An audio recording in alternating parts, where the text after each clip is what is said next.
Bismillahirrahmanirrahim. Assalamualaikum warahmatullahi wabarakatuh. Bertemu kembali dengan saya dan Bu Bulan selaku guru mata pelajaran IPS. Yang kemarin kita lanjutkan adalah pembahasan masalah mobilitas sosial yang berkaitan dengan mobilitas sosial masyarakat. Jadi ini untuk melanjutkan materi kemarin, maka kami Pak Pri dengan Bu Bulan memberikan satu materi lagi, yaitu tambahan dari materi yang kemarin, yaitu faktor pendorong mobilitas sosial dan faktor penghambat mobilitas sosial. Untuk lebih jelasnya itu sudah saya uraikan di materi di atas ya, di materi yang tadi saya sebutkan tadi, supaya nanti siswa dapat memperhatikan, mendengarkan ataupun menyimak dari materi yang saya sampaikan tadi.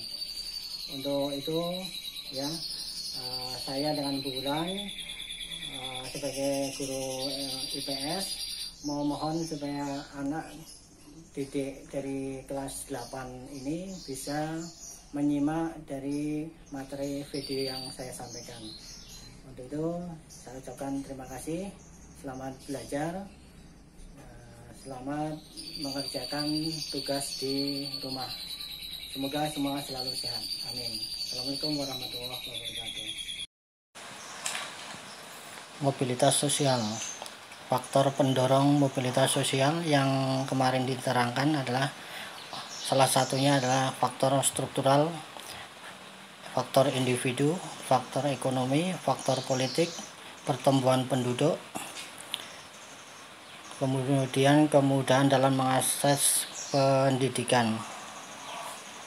Adapun faktor penghambat yaitu kemiskinan, situasi politik yang tidak kondusif, faktor kebudayaan, faktor diskriminasi, jumlah keluarga yang banyak. Kita akan terangkan satu persatu, yaitu masalah faktor pendorong mobilitas sosial. Faktor pendorong yang disebut struktural. Struktural itu adalah yang kemarin saya terangkan, adalah faktor yang terorganisasi, ada strukturnya, ada antara bawahan dan atasan, itu biasanya disebut dengan faktor struktural. Faktor struktural itu biasanya meliputi kepemimpinan,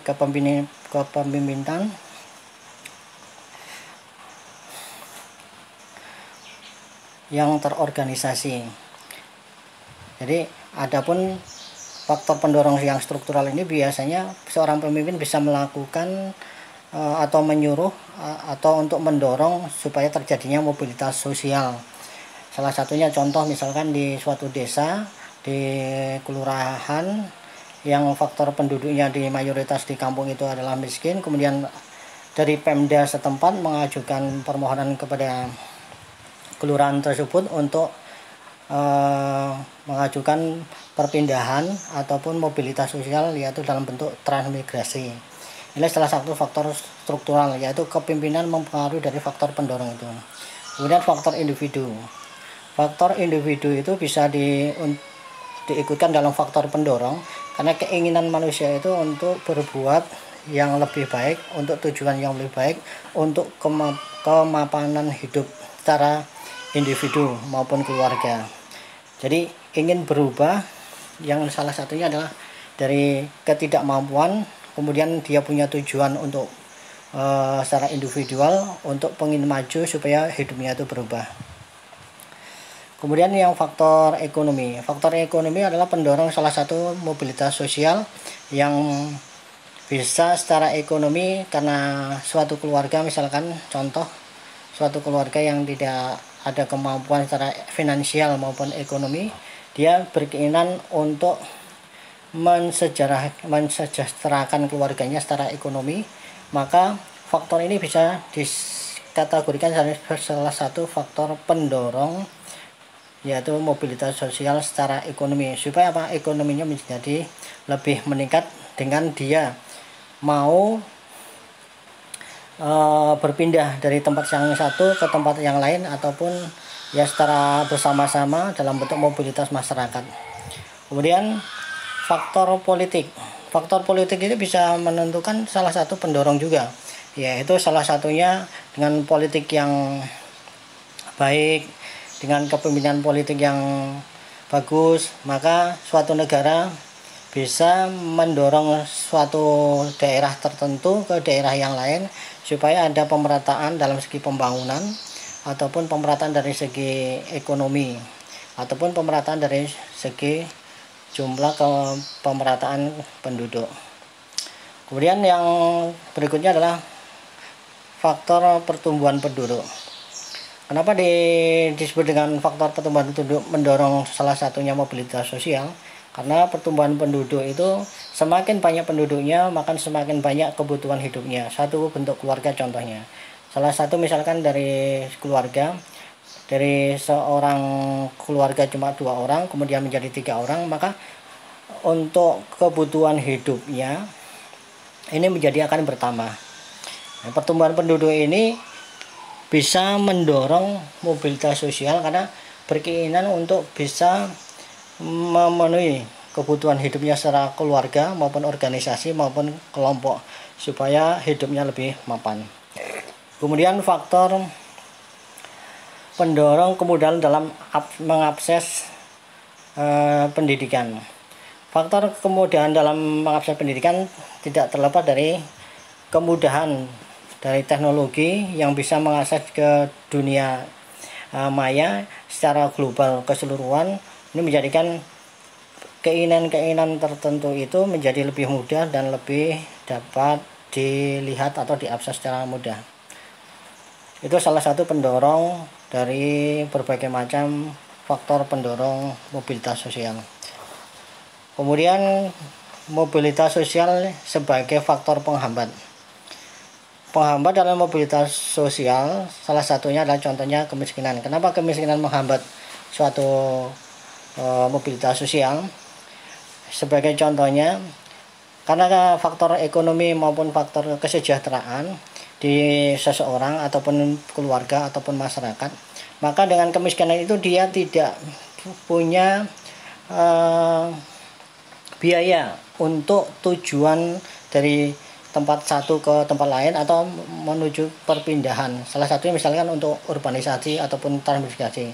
Karena faktor finansialnya kemungkinan seperti itu.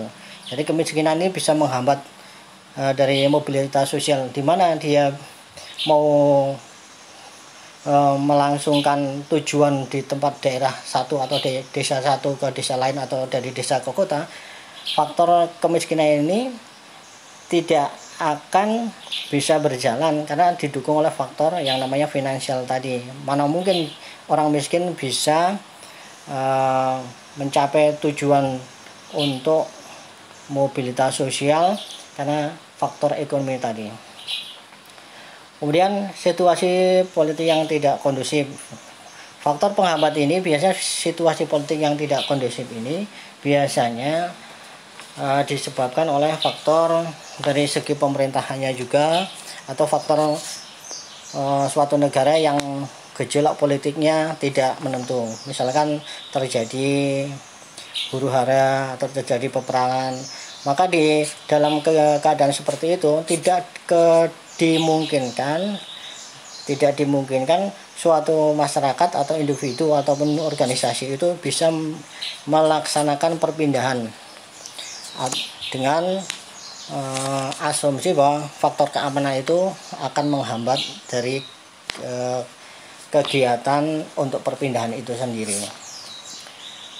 Kemudian faktor yang lain adalah faktor diskriminasi. Faktor diskriminasi adalah pengucilan, dalam bentuk pengucilan, di mana seseorang akan dikucilkan apabila dia melakukan suatu kesalahan. Maka kesalahan ini dianggap oleh masyarakat yang memang menyimpang dari faktor dari etika ataupun norma sosial masyarakat. Maka seseorang itu bisa diistilahkan dikucilkan atau dikucilkan dalam arti bisa didiskriminasikan atau didiamkan tanpa dipedulikan lagi atau tanpa dihiraukan lagi oleh masyarakat setempat atau yang lainnya.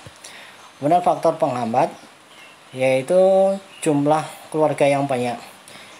Keluarga yang banyak mempunyai kendala yaitu apabila dia melaksanakan suatu mobilitas, di mana suatu mobilitas itu biasanya memerlukan suatu biaya yang sangat besar dari segi finansial, dari segi ekonomi, dan segi untuk kegiatan yang lain. Karena kebanyakan jumlah keluarga yang banyak ini mempengaruhi dari segi ekonomi suatu keluarga, yang biasanya ini akan berpengaruh pada seseorang atau individu dalam keluarga itu.